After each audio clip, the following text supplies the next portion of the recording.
처음 교회 나와서 교회 등록만 해도 천국의 생명책에 이름이 기록됐다. 그렇게 가르치고, 그리고 구원의 확신을 가져라. 의심하지 말아라.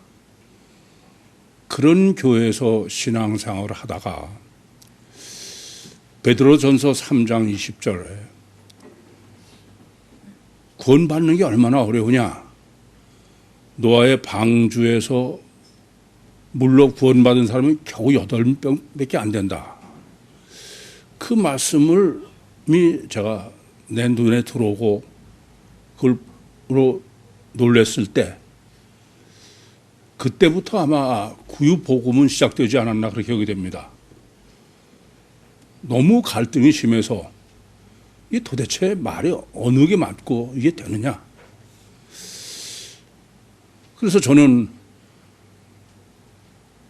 설교를 확신하거나 성경을 확신하기보다는 도대체 어느 게 맞느냐, 그런 갈등을 하면서 성경을 조금씩 더 깊이 보게 되지 않았나 그렇게 여겨집니다. 베드로전서 3장 20절이 증거하는 것처럼 구원이 결코 쉽지 않아요. 성경이 증거하는 것은 그건 절대로 불가능에 가까운 거지 쉽다고는 성경 증거하지 않습니다.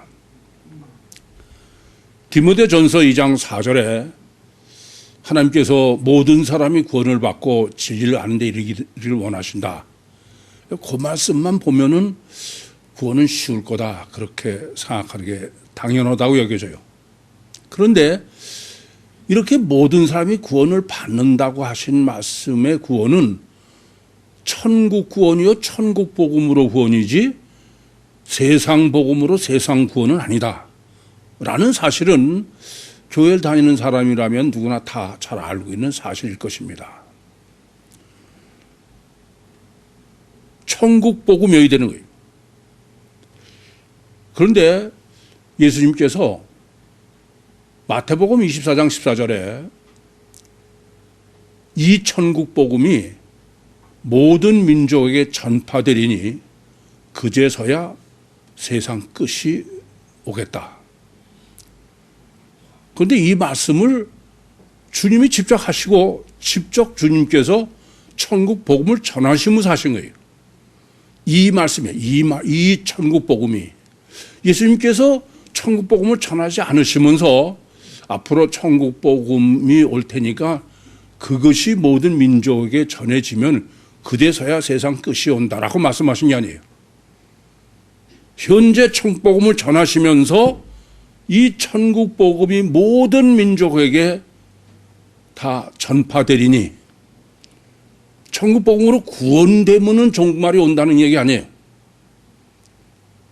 이 말씀은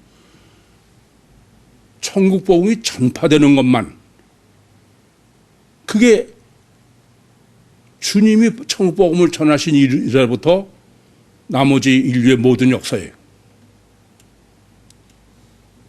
그때 가서야 이 천국 복음이 모든 민족에 전파된다는 얘기예요. 천국 복음으로 구원받는 건 고사하고 천국 복음이 전파되는 것까지가 주님 때부터 종말 때까지의 시간이 필요하다 그런 말씀입니다. 아니, 그런 정도가 아니에요. 하나님께서 천지 창조를 하신 7일 창조의 설계도는 하나님은 천국을 이 세상을 창조하실 때부터 천국 복음을 전하신 거예요. 그렇지 않습니까? 그리고 구약 내용 전체도 천국 복음을 전한 내용이에요. 그것도 안 돼서 주님이 오셔서 천국법을 정립하셨습니다. 그러고 하신 말씀이 이 복음이, 이 천국 복음이 모든 민족에게 전파되리니 그제서야 세상 끝이 오리라. 다르게 말씀드리면 하나님은 천지 창조해서부터 인류의 모든 역사는 천국 복음을 모든 사람에게 전파하기 위한 역사가 인류의 역사다 그것이 성경이 증거하는 천국 복음의 실제입니다. 천국 복음은 그거를 구원받는 건 고사하고 전파 자체가 불가능하다 그런 말씀이에요. 아닙니까? 제가 과장된 해석입니까? 그런데 이 천국 복음은 성경으로밖에 복음 정립이 불가능해. 아니 이 땅에 육신을 입고 있는 우리가 육신적인 구원이요 세상 구원이라면은 우리의 지식이나 지혜나 연구 가지고 가능하지만 육신을 살면서 천국 구원이요 천국 복음을 정립해야 돼요. 그것은 성경 아니고는 전혀 불가능하다는 것이 성경 증거일 뿐 아니라 객관적인 사실일 것입니다. 그래서 하나님께서는 천국 복음을 전한 것 자체가 안 되니까 그래서 어떻게 하셨냐? 성경적이 아니면 불가능하니까 먼저 성경을 모든 민족에게 전하시는 거예요. 그것은 천국 복음을 깨닫거나 믿어서는 불가능해. 그래서 전혀 성경적 구원론이 아닌 말도 안 되는 피복음으로 맹신하고 그래서 성경 절대로 맹신해서 그렇게 해서 성경을 먼저 전하도록 하신 거예요. 그게 우리가 현재 보는 모든 민족의 거의 100%는 아니겠습니다만은 하나님의 놀라운 섭리 가운데에 전 모든 민족에게 거의 성경이 전해졌다고 보여집니다. 그리고 천국 복음은 성경 근거밖에 안 되니까 성경을 먼저 전한 다음에 그 다음에 천국 복음을 전하시는 거예요. 이게 하나님의 놀라운 섭리와 역사임을 분명히 우리는 알고 있습니다. 먼저 성경을 전해서 성경을 다 믿게 하고 그 다음에 성경적인 천국 복음의 신학을 정립하게 해서 모든 민족에 전하게 하는 그 길밖에 없다. 그것이 제가 지금까지 30여 년 동안 이 천국 복음을 전하려고 해봤더니 정말 다른 방법이 없어요. 그래서 주님께서는 요한복음 10장 16절에 주님께서 이 우리에 들지 않은 다른 양을 친히 인도하시는데 한 목자가 있으리라 해요. 두 목자로는 불가능하다 그런 말씀입니다. 그래서 한 목자에 의해서 천국 복음을 정립하고 그것은 그것을 모든 민족에 전해야 돼요. 그것도 맨투맨으로는 안 되는 거예요. 그래서 천국 복음은 유튜브가 있을 때까지 복음 정립을 보류해 놓으셨다. 저는 그렇게 믿습니다. 아무리 생각해봐도 그 외엔 전혀 다른 방법이 없어요. 이렇게 성경적인 구원은 그렇게 쉽게 교회 등록만 해도 구원받고 확신해라. 그런 미친 소리가 아니에요. 오늘 본문이 중요한 것은 본문은 단 2절밖에 안 되는 짧은 본문입니다. 워낙 이렇게 짧게 설정해 놓으신 것은 지금까지 여러 번 강조해 드려서 아시는 대로 한 단어도 소홀히 하지 말아요. 뿐만 아니라 이것은 예루살렘 교회의 결론이에요. 그러니까 예수님이 공생의 사역을 하시고 사도행전으로 준비하셔서 늘 말씀드리지만 모든 목적은 먼저 교회를 설립하시는 거예요. 그렇게 해서 사도행전에서 교회 신학을 베드로를 통해서 앞달락까지 정립을 하신 겁니다. 그리고 지금 이제 끝내는 거예요. 그러고선 다음 달러부터는 사방, 안디옥으로 비롯해서 전 이방의 복음을 전하는 겁니다. 그러니까 본문은 예루살렘 교회요, 예루살렘 신학의 결론이에요. 그걸 딱 두 절로 해놓으신 거예요. 그러니까 본문은 뭐 보통 중요한 게 아니죠. 이건 주님에 의해서 된 것을 사도행전을 거쳐서 그래서 이제는 예루살렘 교회가 안디옥 교회, 그래서 안디옥 교회를 통해서 이제 전 세계로 복음을 전하는 어쨌든 본문은 이와 같이 예루살렘 교회요, 예루살렘 신학의 결론이다. 그걸 딱 두 절로 해놓으신 거예요. 참 본문 평범한 것 같은데 본문처럼 정립하기 어려운 본문도 드물다 그런 생각이 들어요. 우선 교회의 중요성은 아무리 강조해도 부족합니다.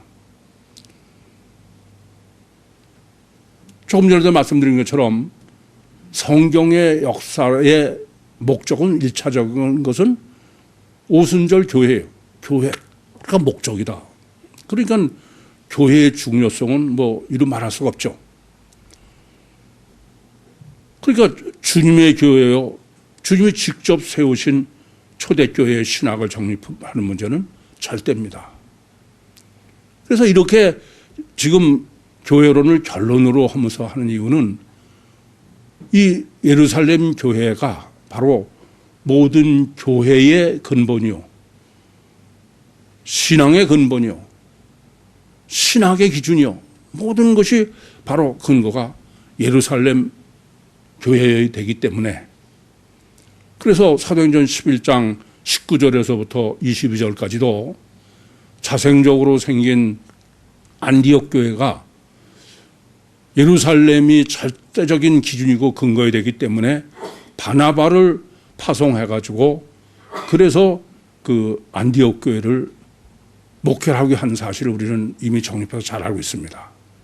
이와 같이 우선 첫 번째 본문의 강조는 교회가 절대로 중요하다라는 논리라는 점을 우선 아셔야 되겠어요. 두 번째는 그 교회의 존재 이유가 가장 중요한 게 뭐냐? 말씀이다. 지금 본문은 24절과 25절을 한 단락으로 해야 자연스럽게 정립할 수 있어요. 그런데 하나님께서 이 단락을 또 섭리하셨어요. 24절 한 절로만 단락으로 한 거예요. 왜 그러셨을까라는 생각을 해봤습니다. 만약에 24절과 25절을 한 단락으로 해놓으면은 교회의 절대적인 것이 말씀만이 아니라 부조, 구제사업도 교회의 요소가 될 수 있다. 그래서 24절을 독립절로 해놓으신 거예요. 그 말은 어떤 강조법이냐? 교회는 말씀 위에는 없다. 말씀 위에는 어떤 것도 다 배제해야 된다. 이렇게 로고스 절대론을 지금 강조하시기 위해서 24절을 독립단락으로, 사실은 본문은 25절 없이는 원래 정립이 안 돼요. 참 많이 생각하고 기도를 하면서 야, 참 놀랍다. 그렇습니다.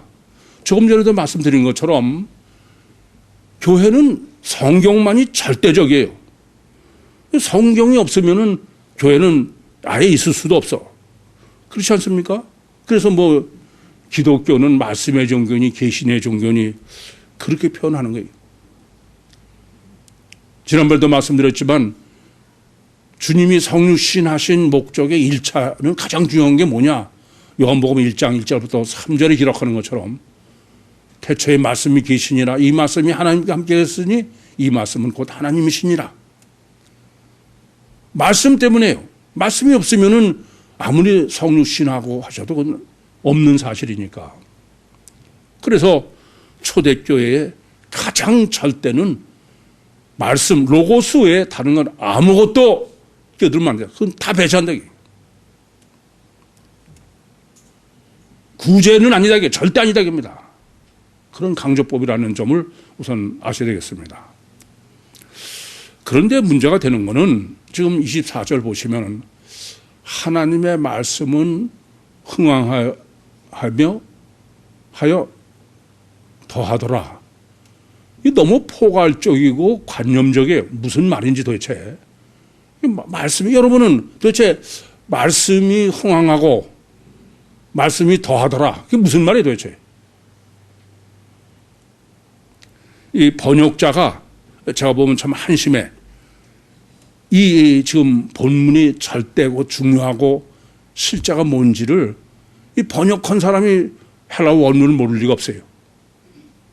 근데 이렇게 한심하게 번역을 하는 거야.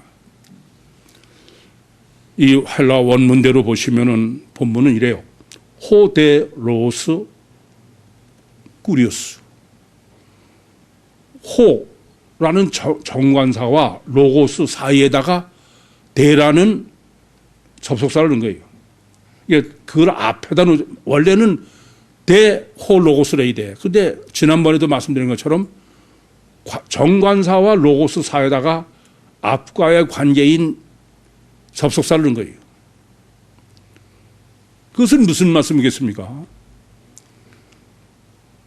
예루살렘 교회의 절대는 로고스인데 그 로고스가 흥왕하고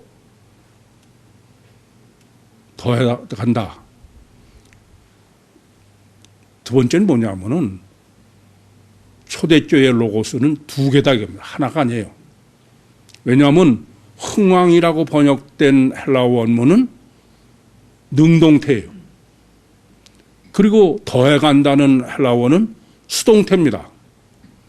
한 로고스가 뭐 능동태도 되고 수동태고 그건 안 되는 얘기 아니에요. 이건 헬라어 원문으로 정확히 보면은 본문은 초대교회는 로고스가 두 개다. 이건 대단히 중요해요. 근데 번역하는 사람은 그게 별로 중요하지 않은 거예요. 그러니까 막연하게 추상적으로 관념적으로 그러니까 뭐 주석도 그렇고 보는 사람도 그냥 대강 보는 수밖에 없지.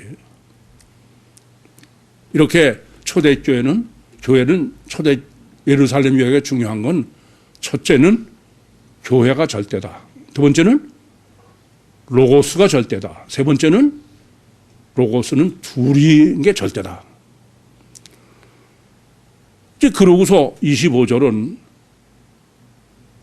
바나바와 사울이 부조의 일로 예루살렘에 왔다가 도로 이제 안디옥으로 돌아가는 것입니다. 그런데 분명히 문맥으로는 그래서 예루살렘에서 돌아오다라고 번역했어. 돌아서 지금 안디옥으로 가는 건데 안디옥을 기록을 하는 거예요. 그러니까 이것은 예루살렘 보통 강조하는 게 아니죠. 근데 왜 이렇게 강조했느냐? 이 점입니다. 그것은 지금 이 돌아갔다고 번역된 게 후포 스트레포라는 단어인데 이건 나중에 강의 시간에 신학적으로 정립해 드리겠습니다만은 또 하나는 바나바와 사울도 똑같아. 이게 바나바와 사울의 그 사이가 카이라는 접속사가 있는데도 근데 대라는 또 그걸 그 사이에 있는 거예요. 그러니까 바나바, 대, 카이, 사울 이렇게 써요. 아주 특별한 예죠. 왜 그러면 그 대를 또 앞에다가 놓지 않고 바로 24절처럼 중간에 넣냐. 이 문제죠. 그것은 바로 예루살렘 교회를 바나바와 사울이 왜 왔어요? 하나님께서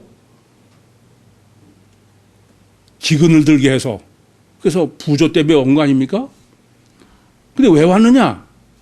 왔다 가는 게 뭐냐면 예루살렘 교회를 가져가는 거다. 그런 의미예요. 다르게 말씀드리면 안디옥 교회도 예루살렘 교회와 똑같이 뭐가 절대다? 교회가 절대다. 그러니까 예루살렘 교회가 갖다 이사해다 놓은 것 정도로 똑같아야 된다. 그런 얘기입니다. 그러면 마찬가지죠. 지금 대가 중간에 있는 것은 안디옥 교회도 뭐가 절대해야 돼요? 말씀이 절대예요. 말씀이 절대예요. 이건 보통 중요한 게 아닙니다. 우리는 그걸 아무리 읽으시지만 지금 교회는 다 말씀이 절대가 아니야. 말은 말씀이라고 그러고 로고스라고 그러고 전부 뭐 구제가 절대니 봉사가 절대니. 그러니까 본문은 안디옥 교회에서 부조를 하느라고 왔다가 도로 부조를 마치고 가는데 이제 가문서는 부조는 다 털어버리고 가야 되는 거예요. 이해됩니까? 무슨 말씀인지? 오직 로고스로만 돼야 되는 게 안디옥 교회 존립 이유다 이겁니다. 그럼 예루살렘 교회와 똑같은 거예요. 이렇게 강조하고 있는 것입니다. 그래서 제가 첫째는 교회가 이사 간 거다. 두 번째는 말씀 이사 간 거다. 그렇게 말씀드리고 싶을 정도로 절대로 변질되면 안 된다 그죠? 그대로. 마찬가지로 로고스도 둘이어야 돼요. 그러니까 로고스를 지금 예루살렘 교회가 로고스가 둘이라고 그랬어요. 그러면 그대로 지금 바나바가 와 사울이 예루살렘에 와가지고서는 그래서 재정립을 해서 간다 그러면은 안디옥 교회도 어떻게 돼요? 로고스가 둘이 돼. 이게 꼭 둘이 된다 겁니다. 그런데 더 생각할 문제는 그럼 도대체 두 개가 뭐 어떤 것이 둘이냐 이거예요. 그것은 바로 초대교회는 구약과 신약이에요. 무슨 말인지 아시겠죠? 이게 교회는 반드시 이게 초대교회는 구약의 결론이요 신약의 서론이다. 그렇게 말씀드려도 과언이 아니야. 이게 왜 이렇게 중요하냐? 제가 이제 복음 때문에 다른 사람하고도 뭐 신학적으로나 이런 논쟁을 많이 해보면은 우리와는 달리 우리는 신약교회다 이게. 교회는 신약교회고 우리는 구약이 아니다 이게. 그래서 아예 구약은 보지 않는 교회가 굉장히 많아요. 대표적인 데가 뭐 워친만리 같은 데입니다. 본문은 절대 안 된다 이게. 반드시 교회되는 조건은 로고스가 절대고 로고스주도 구약과 신약이 다 병립해야 된다. 이 점을 지금 예루살렘 교회의 결론을 짓고 또 이제 이방 이제부터 13장부터는 모든 이방의 복음을 전하게 되는데 그때 절대로 갖춰야 될 요소다 그런 말씀입니다. 이 점을 깊이 아셔야 되겠습니다. 왜 이렇게 하냐 합니다. 그건 왜 그러냐 하면은 절대로 변질되면 안 된다. 아시겠어요? 지금 이렇게 하나님이 일부러 바나바와 사울을 안디옥에서 예루살렘에 데려오셔가지고선 지금 예루살렘의 신학으로 대충전을 해서 그래가지고선 안디옥으로 간다고 되어 있질 않고 예루살렘에서 나가서 이런 얘기죠. 왜 예루살렘이 이렇게 강조하느냐? 그것은 예루살렘 교회요, 예루살렘 로고스요, 이것이 변질 안 되고 고스란히 전해져야 된다고 해요. 그렇죠? 아니 로고스가 변질돼봐. 그러면 그건 전혀 있으나 마나예요. 그래 안 그래요? 이건 뭐 절대 문제입니다. 그것을 저는 양다리라고 해요. 양다리. 그러니까 지금 이 바나바나 사울은 한 다리는 예루살렘, 한 다리는 안디옥. 그 전혀 변하면 안 된다. 그런 것을 말씀이요, 신학이요, 신앙이 교회가 변하면 절대 안 되는 것을 가시적으로 보이도록 실제로 지금 설정한 것이 바나바와 사울이 예루살렘에서 안디옥으로 돌아간 거로 후포 스트랩포라는 개념으로 이렇게 씁니다. 그러니까 전체를 보면은 주님의 복음이 변질 안 되도록 예루살렘 교회로 그대로 옮겨져야 되고 그 예루살렘 교회로 옮겨진 복음이 이삭 그대로 안디옥으로 전해진 것이 전 세계로 그렇게 해서 마태복음 24장 14절 말씀처럼 천국 복음이 모든 민족에 전해야 되는데 뭘 강조하고 있냐면은 절대로 변하면 안 된다. 불변을 강조하는 것이 본문의 24절과 26절의 구도다는 거예요. 아시겠습니다? 아시겠습니까? 그래서 먼저 이제 그러면 예루살렘 교회의 신학부터 정확하게 될 거예요. 예루살렘 신학이 뭔지도 모르고 그러고선 그냥 막연하게 예루살렘 교회와 신학과 신앙이 변질 안 되게 전해진다. 우리는 그걸 받아들였다. 그래서 될 문제가 아니죠. 우선 이 예루살렘 교회에 대한 해석은 예루살렘 교회는 완전한 교회다. 그렇게 2000년 기독교가 이해를 합니다. 왜냐하면 주님이 직접 세우신 교회고 또 아닌 게 아니라 우리가 뭐 지난번에도 말씀드린 것처럼 그 안디옥 교회가 자생적으로 생기니까 안 되겠다. 그래서 바나바를 파송했어요. 그러면 모든 것이 기준이요 근거는 예루살렘이려면은 예루살렘 교회는 완전한 교회에 마땅하죠. 그렇지 않습니까? 뭐나 마찬가지냐면 제가 삼위일체론을 정립해 드리면서 삼위일체론은 제일 먼저는 성부 하나님이 부동불변의 진리여야 된다. 성경은 그걸 계시한다. 그래야 성자 하나님과 성령 하나님이 진리지 성부 하나님이 모든 것의 삼위일체 하나님의 근본인데 그분이 뭐 움직이고 변하고 그러면 그 다음에 볼 것도 없다. 그런 논리라 마찬가지로 그 성경적으로도 이렇게 예루살렘에 와서 충전하고 도로 완벽하게 해서 보내고 이런 의미니까 예루살렘 교회는 완전해야 된다라는 게 완전으로 해석하는 거예요. 뿐만 아니라 그 인본적인 것이 선견된 거죠. 먼저 생각하는 거예요. 어떤 거냐면 종교라는 것은 원래 창시자에서 가장 갖고 온 것이 가장 완전하다. 그래서 뭐 기독교도 예수님은 말할 것도 없거니와 무슨 사도녀, 속사도녀, 뭐 대부녀 이렇게 하는 것처럼 그러니까는 최초의 예루살렘 교회는 완전한 교회다. 그렇게 해석을 하고 있는 것이 이해하고 있는 게 전 세계의 기독교의 초대교회, 예루살렘 교회의 해석이요. 믿음입니다. 그럼 먼저 둘 신학부터, 둘 로고스부터 생각해 보겠습니다. 그냥 본문은 그 일부러 로고스를 둘로 해놓았다는 걸 조금 전에도 말씀드렸지만은 하나가 아니다. 그것은 제가 볼 때는 우선은 막연하게 그냥 그렇게 하면 안 된다. 그래서 구체적으로 생각하도록 그런 목적 중에 하나가 그게 아닐까 저는 그렇게 여겨져요.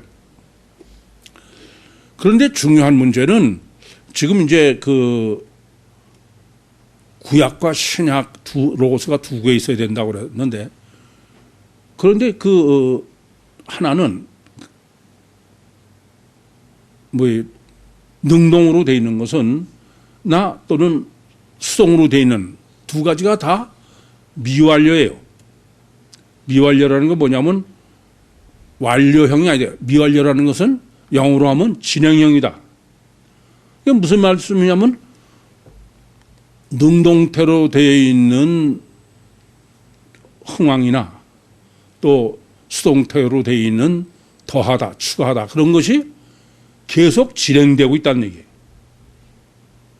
완료형이 아니고 아시겠죠? 무슨 말씀인지?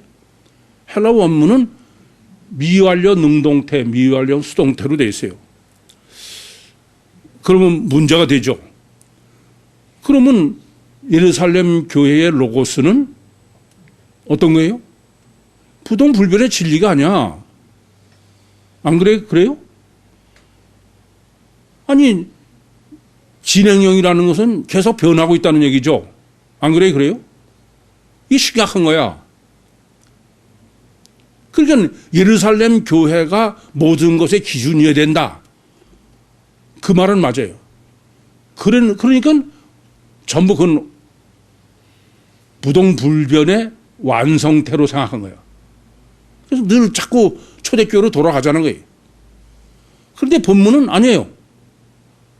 둘 다 미완료다 이겁니다. 이게 심각한 거야. 그러면 어떻게 이렇게 계속 발전하고 변하는 예루살렘 교회와 그 신학과 신앙이 모든 교회의 근거의 기준일 수 있느냐? 그게 문제될 수밖에 없죠. 그것을 이해 못하시면 본문이 지금 정립하려고 하는 것 잘못 이해하는 겁니다. 그는 여러분은 이 점을 생각하시면 쉽게 아실 거예요. 하나님께서는 천지를 창조하시면서 매일 모든 만물에 대해서는 하나님 보시기에 좋았더라. 제가 그걸 완성태로 설계하시고 창조하셨다고 그랬어요. 그런데 사람은 하나님의 형상대로 지었다고 그러시면서도 창세기 1장 27절에 보면 하나님 보시기에 좋았더라가 없다고 그랬어요. 그것은 사람은 하나님의 형상대로 지었지만은 완성태가 아니라 뭐다? 발전태다. 그것이 하나님의 최선이다 그랬습니다. 초대교회도 마찬가지예요. 초대교회는 하나님의 당시로서 하나님의 가장 완전하게 하신 것이 초대교회지만 그 초대교회는 예루살렘 교회는 완성태가 아니다 그래요. 발전태다 그럽니다. 그러니까 발전태로 해놓으시고 발전해 가야 되는 것이 마치 사람을 발전태로 설계하신 것처럼 그것이 하나님의 최선이다 그래요. 이 점을 이해하지 못하면은 마치 초대교회는 완전한 것처럼 그래서 전혀 잘못됐다고 기록한 것도 완전하니까 그래서 그걸 잘 됐다고 생각하고 신앙 행위를 하는 게 그게 기독교의 현실이에요. 그래서 이 점부터 대단히 중요해. 그래서 이렇게 24절은 한 절을 독립달락으로 이렇게 해서 예루살렘 교회 로고스 신학을 정확하게 둘로 정립하라 이런 얘기입니다. 그래서 우선 아셔야 될 건요. 이 로고스 둘의 신학을 이제 정립하면은 우선 그 본문의 번역을 하나님의 말씀은 흥왕하여 이렇게 되어 있는데 원문은 하나님의 말씀이 아닙니다. 이것은 주님의 말씀, 주의 말씀이야. 우리는 호칭 신학을 정립했기 때문에 이것이 어떻게 차이가 나는지를 잘 아십니다. 우선 완전한 것은 많이 고민하고 기도하셔야 되겠지만 일반적으로 여러분이 쉽게 분류를 하시려면은 성경이 하나님의 말씀이다. 그렇게 표현한 것은 부동불변의 말씀이라는 관점이에요. 엘로힘이니까 이해되십니까? 무슨 말씀인지? 그 부동불변의 의미로 쓸 때가 하나님 말씀으로. 그러니까 이후에 이제 사도행전이고 신학 다 보시면은 어떤 때는 하나님의 말씀으로다가 바로 그 다음엔 또 주의 말씀이라고 해요. 그러니까 그 점을 생각하지 않으면 잘못 이해한다 겁니다. 본문 바로 그 점 때문에 로고스가 둘이에요. 그러니까 무슨 말씀이냐면은 구약이야, 구약. 구약은 하나님이 엘로힘 쪽 계시한 것이고 그것은 구약은 더 이상 성경 자체로는 발전할 수 없는 거예요. 다르게 로고스가 달릴 수 없는 겁니다. 그리고 또 이제 사도행전이나 쭉 보시면은 주의 말씀으로 해요. 그건 뭐냐 하면은 주님의 말씀이에요. 쉽게 하면 주님이 신약에 계시하신 말씀. 이해됩니까? 예, 그런 점을 우선 정확하게 정립해라. 그게 첫째 지금 말씀을 두 가지로 하신 첫째 이유다. 그러면 이제 이렇게 능동태로 지금 흥왕이라고 번역된 능동태로 악사노라는 단어인데 이 미완료 능동태로 하는 건 어떤 거냐. 이것은 지금 흥왕이라고 번역한 것도 크게 틀린 건 아닌데 원래 그 악사노라는 단어는 자라는 거예요. 커가는 겁니다. 영어로 grow한 거예요. 자라는 거예요. 그럼 문제가 되죠. 아니 말씀이 자랄 수가 있어요? 그렇지 않습니까? 그리고 그것은 능동태야. 그건 뭐냐 하면은 이 능동태로 자라는 것은 그것은 하나님의 말씀이야.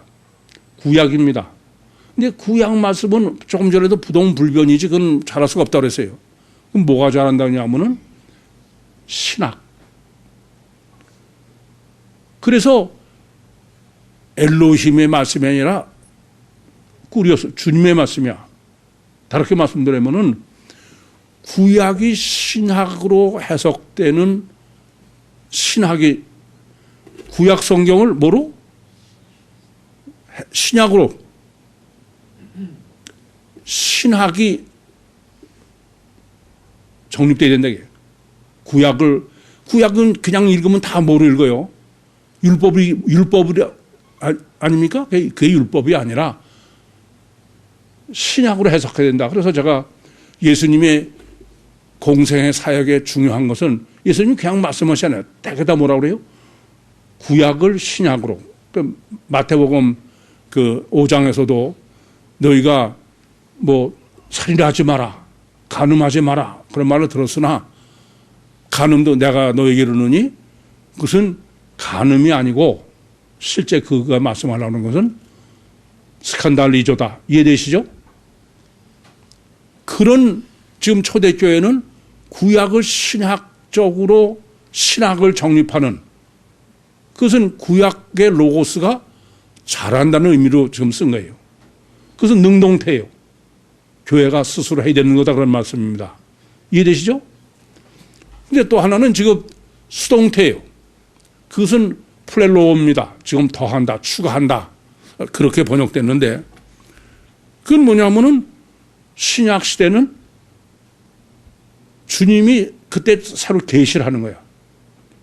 우리는 예컨대 복음서는 예수님의 공생의 사역을 다 기록했지만 근데 실제로 그것은 그때 기록된 게 아니에요. 언제예요?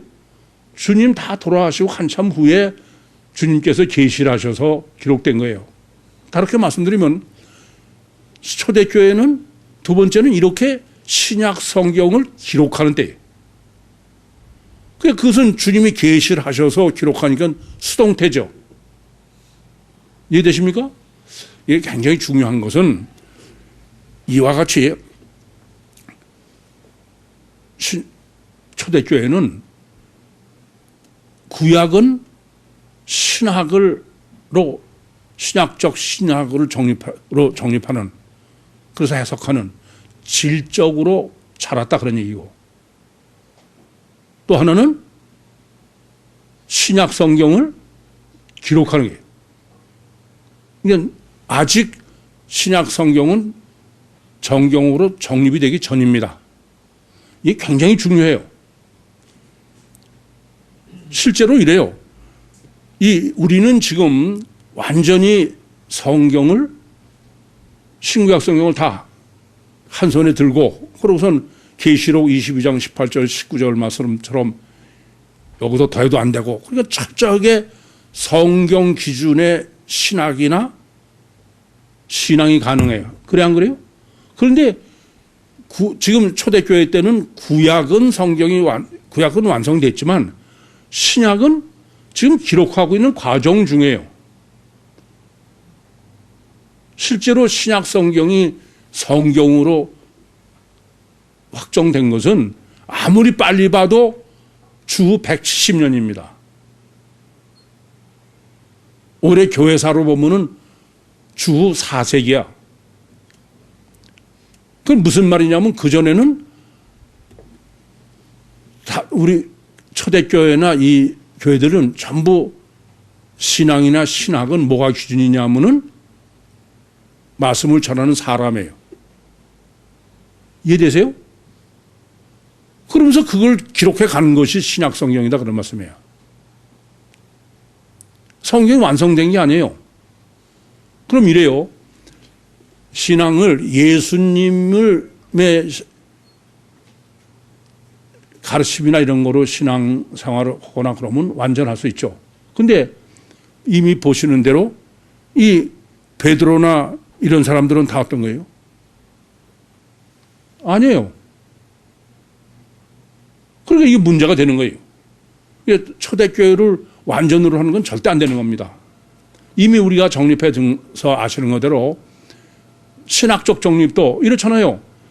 아니 우리가 지금 생각하면은 이방인에게 복음을 전하면 안 된다. 그런 건 우리는 상상도 못할 정도 아니야. 근데 베드로는 고넬료한테 복음을 안 전하는 거예요. 그러니까 그런 신학을 정립하고 있는 게 어디예요? 초대교회입니다. 또 무슨 할례가 구원의 조건이 아니냐 그런 논쟁을 하는 게 신약교회야. 그것은 신약교회, 이 초대교회는 절대로 신학적으로 완성된 게 아니야. 이 점을 잘못 이해하니까 전부 잘못됐다고 쓴 거를 잘했다고 그렇게 해석하는 거예요. 말도 안 되는 짓을 하는 거죠. 서지서도 마찬가지예요. 베드로가 뭐 그렇게 했음에도 불구하고 갈라디아서 2장에 보면은 이방인하고 밥 먹다가 고넬료한테 복음을 다 전하고 그런 다음입니다. 그러다가 야고보에서 사람들 온 걸 보고 벌떡 일어나 나가서 그래서 바울한테 야단 맞잖아요. 그럼 바울은 제대로냐? 아니야. 바울도 마찬가지야. 사도행전 16장에서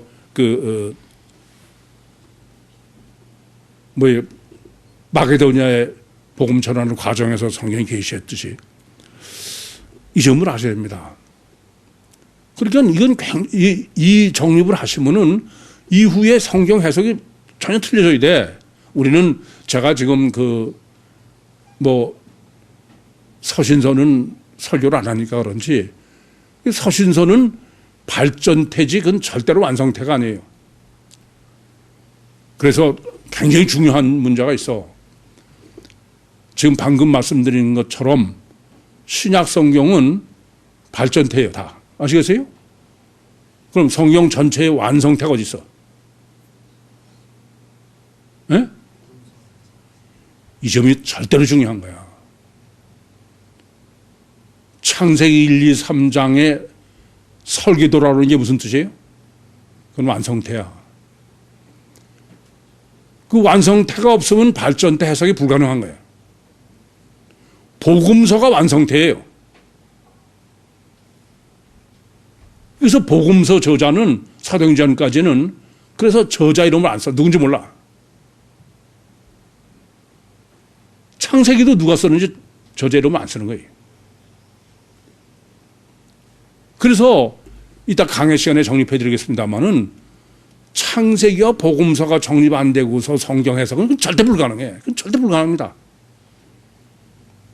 기준이 없잖아요. 아시겠습니까? 그래서 아셔야 될 문제는 신학은 이게 성경은 그렇게 해서 주 170년이 됐든지 또는 4세기가 됐든 간에 신약 성경이 완성돼요. 그래서는 계시록 20장 18절 19절부터 더해도 빼도 안 되게. 그런데 복음서를 빼놓은 그 다른 것은 발전태로 기록한 것이지 완성태가 아니다 그런 말씀입니다. 그래서 창세기와 복음서 정립하지 않고 서신서 이런 거 해석하는 건 절대 안 되는 거예요. 그래서 제가 그렇게 말씀드리죠. 복음서는 공식이고 서신서는 적용이다 그렇게 말씀드리는 거예요. 이렇게 2000년 기독교는 신학이 계속 발전해 온 것입니다. 제가 지금 이 신학적으로 다 정립할 수 있는 것은 이렇게 2000년 동안에 쭉 신학이 발전해 온 맨 마지막 것을 가지고 저는 정립하니까 그렇지, 제가 만약에 지금부터 무슨 1000년 전에나 500년 전에 있었다 그러면은 그건 저도 전혀 불가능해. 지금은 뭐 예컨대 여러분이 성경에 보시면은 그 당시로 그 성경을 기록할 당시에 도대체 부활을 어떻게 사람들에게 알게 하냐 이게. 우리는 너무 쉬워요. 아니 뭐 예수님이 십자가에 돌아가실 때 영이 일탈했고, 그리고 부활하신 건 영이 실체고. 근데 그 당시에는 그건 상상도 못하는 일이야. 아니 우리도 마찬가지죠. 빛과 파동까지 다 과학적으로 증거를 하니까 오늘날 구유복음이 있는 거야. 아시겠습니까? 그래서 신학은 초대교회는 애기야, 애기. 그렇지만 그 당시에 최선이에요. 신학의 완성은 언제예요? 지금이에요. 그러니까 무슨 신학자라는 사람들이 뭐 내가 상학회도 하고 글깨나 읽고 뭐 그런다 그러면서 보도도 상학도 못했다. 무슨 기준으로? 기라상 같은 신학자들은 다 뭐냐? 이건 전혀 잘못하는 거야. 애기 기준으로 어른 신학을 이해한다는 게 불가능한 거죠. 그래서 성경은 지금 본문은 중요한 거는 이렇게 신학이 계속 발전해 미완료고 성경 기록을 계시하고 있는 거예요. 초대교회는 최선이긴 하지만은 부동불변의 진리는 아니다. 그것을 뭐로 아느냐? 이게 결론이에요.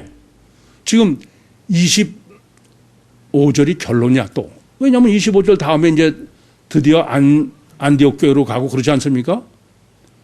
그런데 굳이 지금 부조를 강조하는 거야. 참 재밌어요. 아니 지금 하나님께서는 이렇게 복음이 진리에서 벗어나서 그런 짓을 하기 때문에 예루살렘에 와서 오직 로고스다. 그렇게 하려고 기근을 들게 해서 바나바와 사울을 강제로 예루살렘 데려오신 거예요. 그래서 지금 돌아가는 겁니다. 그러면은 야 이제 말씀을 오직 말씀 외에는 부조나 이런 구제 사업은 이건 교회가 할 일이 아니다. 그래야 될 거 아닙니까? 그런데 지금 본문은 지금 그 부조라는 게 디아코노스인데 부조를 마치고 부조의 일을 마치고라고 번역된 게 그냥 부조만 그것만 하고서 이제 깨닫고 갔다 그러려고 그러려면은 포예요. 뭐 행위 그렇게 기록해야 되는데 본문은 지금 프레로입니다. 프레로는 성령 충만 이렇게 쓰는 거야. 아까도 더해진다고 그럴 때 무슨 말씀이냐면은 부조를 충분히 했다는 거야. 무슨 말씀 이해돼요? 아니 지금 바나바와 사울이 와가지고 부조를 그냥 전하고만 갔다는 게 아니라 일부러 지금 프레로 성령 충만한 거는 의무량만 한 게 아니고 아주 부조의 총력을 기울여서 했다 그런 얘기예요. 그러면 생각해봐. 뭘 강조하려고 그래요? 지금 바나바와 사울은 여전히 한쪽은 오직 로고스 아시겠어요? 그리고 또 한쪽은 부조를 들고 있는 거야. 본문의 결론은 이해됩니까? 두 번째는 마가를 강조하는 거예요. 왜 이렇게 마가를 강조하느냐? 12절에 보시면은 그 베드로가 감옥에서 나와가지고 그래서 가서 문 두드리는 게 누구냐면은 마가라 하는 요한의 어머니 마리아의 집. 보통 강조한 게 아니라 그랬어요. 근데 똑같이 지금 마가라 하는 요한, 마가라 부른다고 또 에피칼레오예요. 그냥 칼레오가 아니고 강의 시간에 정리해 드리겠습니다만은 그러고 하면서 더 뜬 거예요. 뭐냐면은 순 파라 람바노에 그냥 같이 뭐 메타 같이 데려갔다 그러면 그냥 메타 하면 돼. 근데 순 함께 파라 파라크레토스처럼 그리고 람바노 잡았다. 뭘 강조하려고 그러나 이 바나바와 사울이 안디옥에 예루살렘에 와서 어디서 거했겠냐 이게요. 그게 뭐냐면 이 마가는 골로새서 4장 10절에서 말씀하시는 것처럼 바울이 왜냐하면 바나바의 생지래요. 그러니까 무슨 말이 되냐면은 바나바와 사울은 예루살렘에 와가지고 누구네 집이 있었냐면은 바나바 누이집 마가의 다락방에 있었다 그런 의미가 돼요. 직접 설명 안 했어도. 그럼 무슨 얘기가 되냐면은 지금 사도행전 12장의 예루살렘 신학, 교회 신학은 베드로가 감옥에 들어갔다 나오고 그래서 또 마가의 다락방에 가서 문을 두드리고 그거 다 정립해드렸죠? 그렇게 다 정립했다는 얘기입니다. 그 집에 있어서 지금 바나바와 사울이 이에 대해 무슨 말씀인지 그런데도 어떻게 했다고? 한쪽엔 로고스 또 한쪽에는 부족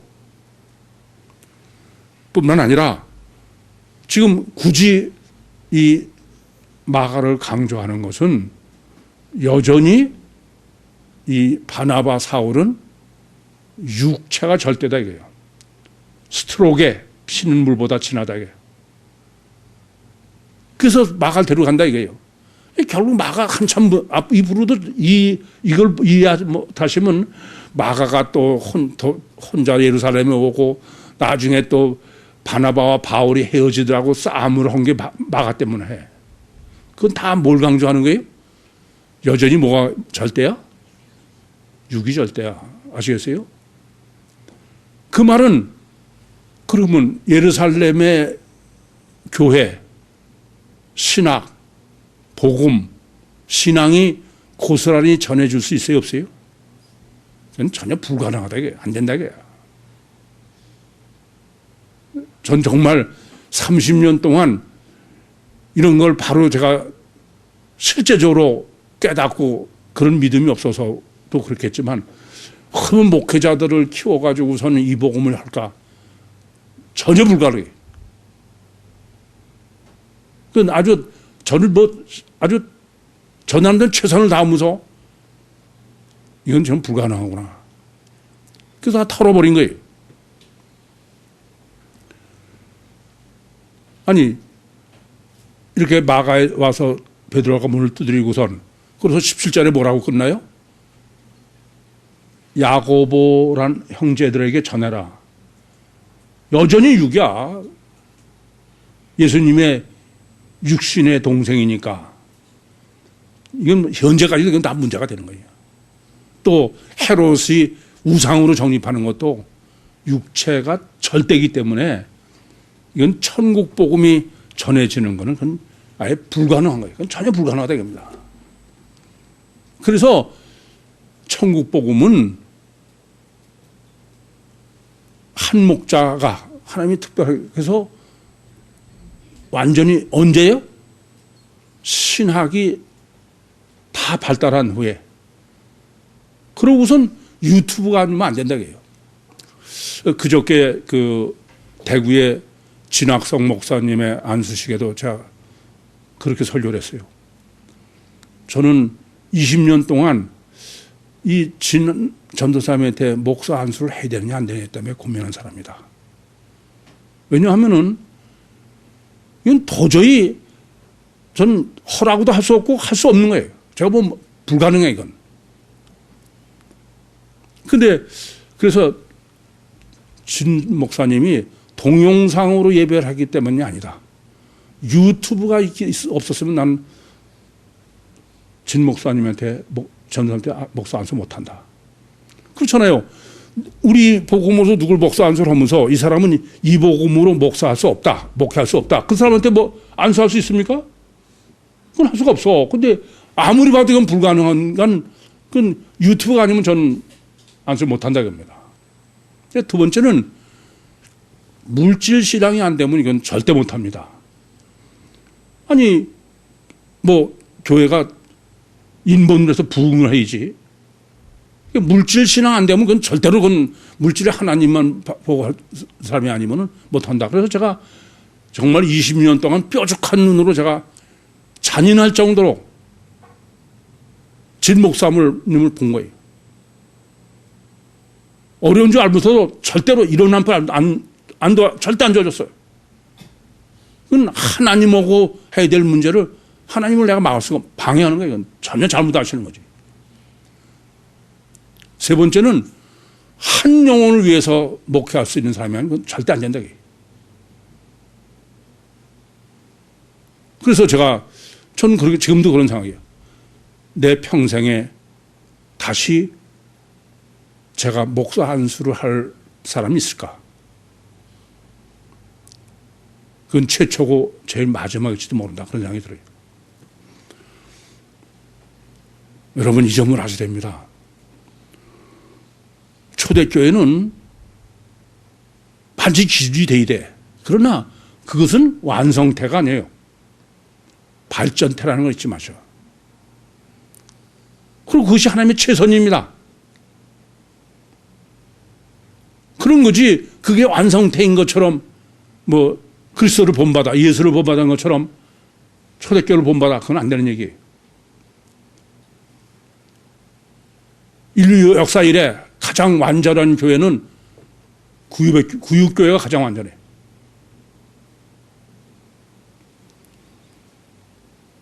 그래서 왜 바로 그 초대교회가 있어? 교회가 중요하냐? 교회는 지금 본문은 계속 바나바와 사울이 예루살렘과 안디옥의 양다리로 하는 거예요. 그게 절대로 강조하고 있는 것은 변질이 되면 안 된다 겁니다. 변질되면 하나만 하죠. 지금은 아예 없어요. 뭐 성경 말만 성경이고 뭐 전부 딴짓하고 그게 무슨 교회야. 성경을 전하는 데에는 하나님의 놀라운 섭리가 있지만 그게 구원의 복음은 전혀 아니다 겁니다. 그래서 노아의 방주로 말미암아 구원받은 사람이 겨우 8명이다. 이건 정말 진리야. 하나님은 천국 복음으로 구원이 아니라 천국 복음을 모든 민족에 전파하는 데까지만 전 인류의 역사가 있어야 될 정도로 전파 자체만도. 그게 뭐 구원이라는 게 그렇게 쉬워요? 천만의 얘기예요. 그래서 지난주에도 말씀드린 것처럼 육체를 죽이지 못하고 그러고서는 아예 그건 천국갈 생각은 꿈에도 하지 마셔요. 그래서 천국 복음이 모든 민족에게 전해지려면은 제일 첫 번째는 이 성경이 완성돼야 돼요. 성경이. 지금은 완성됐어요. 그래서 계시록 22장 18절 19절처럼 우리는 지금 완전한 성경 기준을 가지고 할 수 있어. 근데 그 전에는 아담 후손이 기준이야. 그러니까 그건 완전할 수가 없어요. 뿐만 아니라 신학이 완성돼야 돼. 신학이 완성되지 않고는 그것은 천국 복음을 모든 민족에게 하나님이 전하도록 허락하시지 않는 거예요. 되지도 않지만. 근데 아무리 신학이 정립돼도 먼저 성경이 모든 민족에 전파돼야 돼. 그런다고 해도 천국 복음이 전파하는 건 불가능해. 뭐로만 안 돼요? 유튜브가 아니면 안 돼요. 절대 그건 불가능해.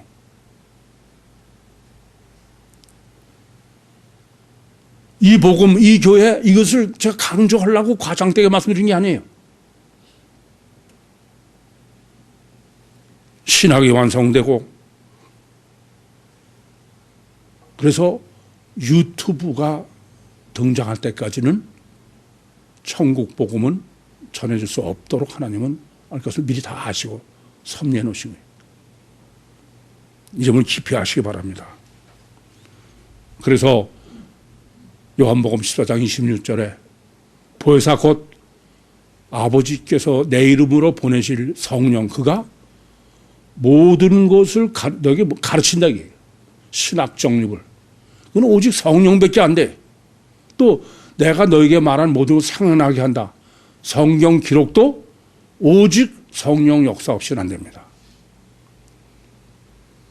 오직 성령의 역사로 신학을 정립하고 오직 성령의 역사로 기록된 성경으로 오직 성령의 역사로 거듭나셔서 하나님 자신, 주님 자신이 내 안에 내주하심으로 천국의 참복음으로 육신과 세상을 승리하시고 천국의 주인으로 영원히 함께 천국의 영광을 누리시는 종말 때에 특별히 선택을 받으신 완전한 교회인 구육교회의 모든 성도 여러분이 되시기를 간절히 소원합니다. 기도하시겠습니다. 살아계신 아버지 하나님 은혜와 사랑을 감사합니다. 여기까지 인도하시고 여기까지 말씀하시고 여기까지 역사하신 주님, 이제 마지막 주님의 자녀로 성령으로 인쳐주셔서 주님 강림하실 때 공중에서 주님을 영접하는 우리 모든 식구들이 되도록 복 주시고 역사해 주시옵소서. 예수님의 이름으로 기도하옵나이다. 아멘.